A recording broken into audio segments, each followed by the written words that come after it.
Assalamualaikum warahmatullahi wabarakatuh.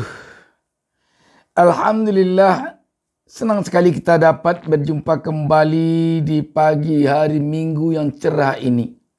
Saya Bustami Narda tak lupa mendoakan kepada Allah Subhanahu wa taala semoga seluruh pemirsa beserta keluarga selalu mendapatkan berkah dari Allah Subhanahu wa taala, Tuhan Yang Maha Esa. Dan semoga kita semuanya diberinya petunjuk ke jalan yang benar. Sahabat BN,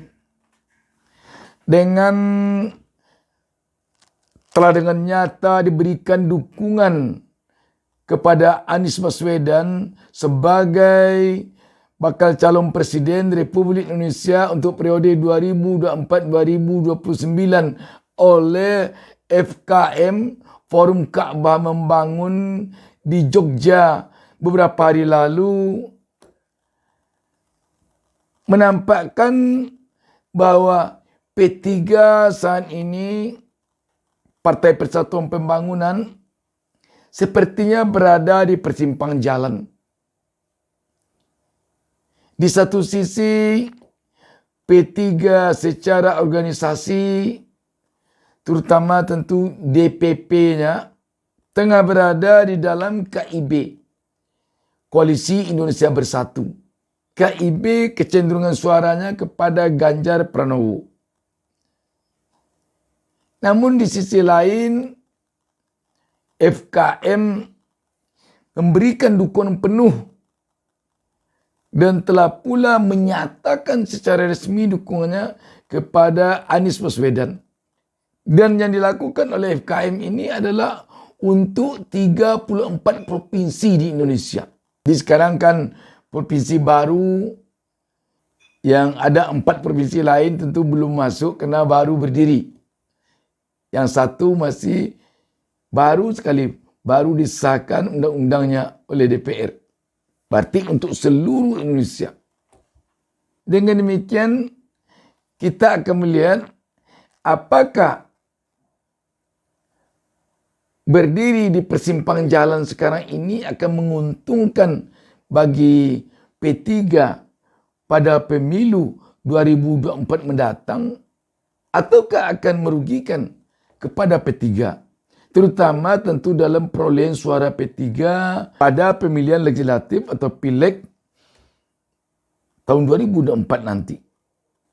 Sebab bagaimanapun kalau diperhatikan dari hasil berbagai survei, P3 sepertinya sedang terancam untuk tidak bisa ke Senayan pada pemilu 2024 nanti.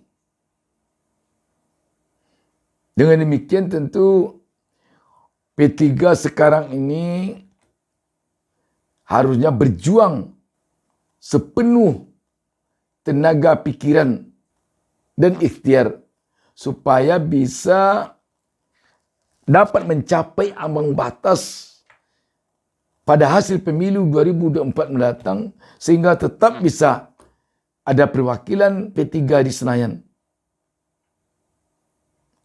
Untuk ini ada sebuah berita, mari kita baca dan nanti kita berbincangkan kembali. Berita ini diturunkan oleh wartaekonomi.co.id dengan judul terlihat mendukung Anies Baswedan, P3 dan kadernya harus tentukan jalan. 2. Mereka harus realistis. Berita ini tertanggal 20 November 2022, hari Minggu ini, tepatnya pukul 4 WIB dini hari tadi. Warta Ekonomi Jakarta. Direktur Eksekutif Aljabar Strategik Rifki Caniago menyoroti manuver terbaru dari sejumlah kader dari P3. Forum Ka'bah Membangun FKM diketahui telah terbuka menyatakan dukungan untuk Anies Baswedan. Para dan konstituen P3 tersebut juga memberi dorongan kepada mantan Menteri Pendidikan tersebut dalam Forum Ulama Membangun. Maksudnya ini para ulama.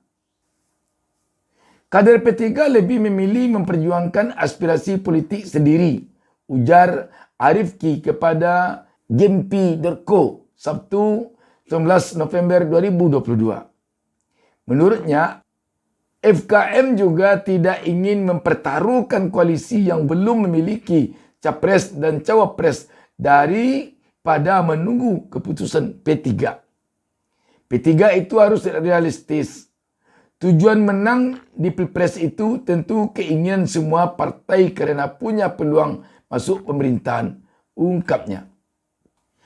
Arif Ki juga menyebutkan P3 akan mengalami kerugian meski capres dan cawapres yang diusung KIB memenangkan Pilpres 2024. Kecil dampaknya jika capres yang diusung menang di Pilpres. Selain itu, P3 juga berpotensi gagal masuk parlemen, kata dia. Arif Ki menambahkan, P3 memiliki daya tawar politik yang rendah dan berpotensi kehilangan suara di DPR. Mereka juga tidak akan mendapatkan posisi strategis jika KIB menang. Posisi tersebut tak akan diberikan, tuturnya. Sahabat BN, jadi kalau kita perhatikan pendapat dari Arif Ki Caniago ini, sepertinya posisi P3 sekarang memang berada dalam keadaan yang terdesak atau terjepit.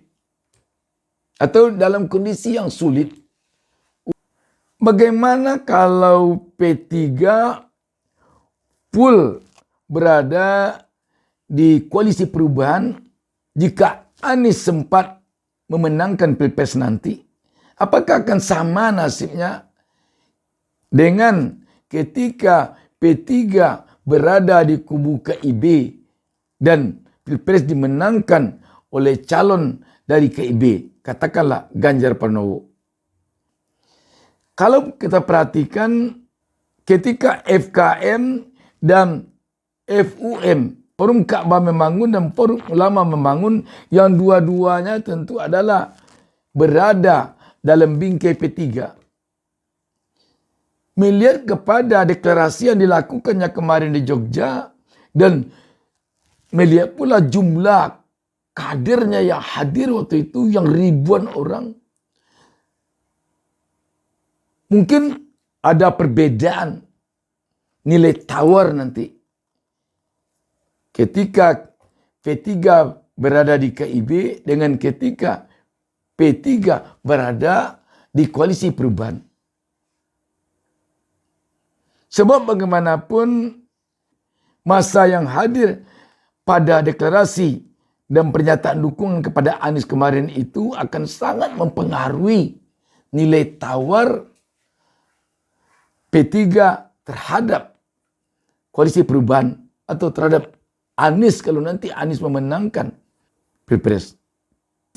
P3 sekarang ini masih dalam arti FKM dan MUM. Forum Ka'bah Membangun dan Forum Ulama Membangun.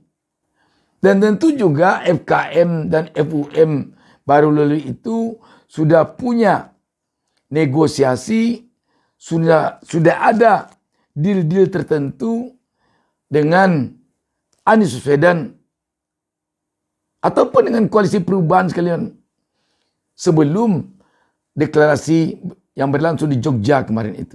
Kita yakin.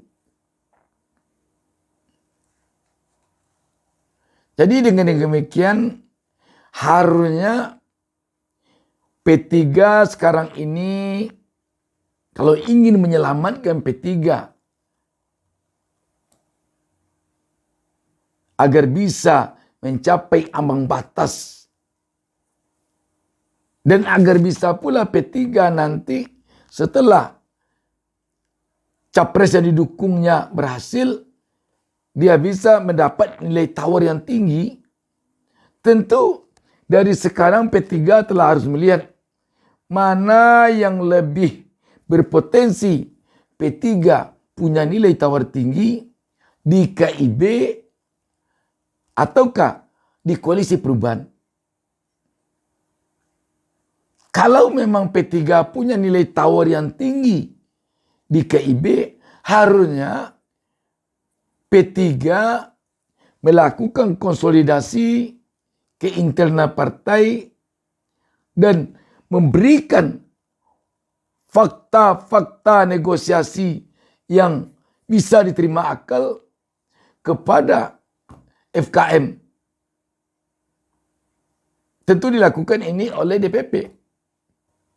Dan jika FKM dan FUM bisa diyakinkan oleh DPP P3 bahwa P3 nanti akan punya nilai tawar yang tinggi di KIB jika capres KIB memenangkan Pilpres, tentu ada baiknya dukungan full ke KIB. Akan tetapi apabila FKM dan FUM mampu meyakinkan P3 bahwa dia lebih punya nilai tawar yang tinggi di koalisi perubahan apabila capres dari koalisi perubahan memenangkan Pilpres nanti, tentu harus sana.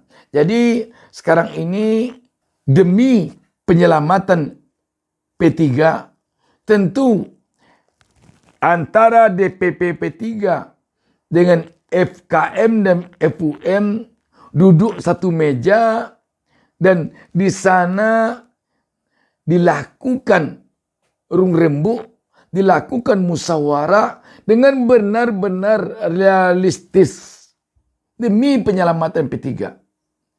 Tapi kalau bersikeras dengan ego masing-masing, yang DPP egonya saya apapun yang terjadi harus di KIB. Yang FKM dan FUM dengan egonya pula mengatakan kami apapun yang terjadi kami tetap di koalisi perubahan. Kalau itu nanti yang akan hancur adalah P3. Di satu sisi DPP P3 tentu harus melihat realita. Sejauh mana kelihatannya pengaruh FKM dan FUM dengan sikapnya sekarang yang memberikan dukungan penuh kepada Anies Baswedan. Bagaimana pengaruhnya? Apakah memang ada pengaruhnya terhadap suara P3 ataukah tidak? Tapi ini bicaranya, berpikirnya demi penyelamatan P3. Ditinjau pula dampaknya ke daerah-daerah, ke kabupaten kota, ke akar rumput, ke masa pemilih P3 di lapangan. Sulit itu mengumpulkan orang sebanyak itu, sulit pula melakukan penyimpulan dukungan yang sebesar itu. Yang sampai sekarang kita dengar tidak ada protes dari daerah manapun yang mengatakan bahwa mereka merasa tidak diwakili oleh FKM dan FUM. Tidak ada. Ini menandakan bahwa FKM dan FUM ini memang solid. Dan di satu sisi FKM dan FUM tentu juga melihat bagaimana kekuatan DPP ini sekarang di akar rumput. FUM harus bisa menyampaikan dalam pertemuan, dalam musyawarah dengan DPP bahwa kekuatan mereka di akar rumput seperti ini. Dan DPP tentu harus pula mengumumkakan kepada FKM dan FUM bahwa kekuatan mereka di akar rumput sekarang begini. Sebab kalau tidak demikian, kita yakin yang akan hancur nanti P3. Kita sangat menyayangkan sekali kalau sempat P3 nanti lenyap karena tidak mampu ke Senayan dari hasil pemilu 2024 mendatang. Kita tahu bahwa P3 ini lambangnya Ka'bah. Ka'bah itu adalah kiblatnya umat Islam. Dan Indonesia ini ditakdirkan Allah Subhanahu wa taala untuk rakyatnya, penduduknya 86% lebih beragama Islam. andaikan sebuah partai berlambang Ka'bah tidak lagi ada di hati umat Islam, tentu ini akan sangat memiriskan. Demikian, terima kasih. Assalamualaikum warahmatullahi wabarakatuh. Jangan lupa subscribe.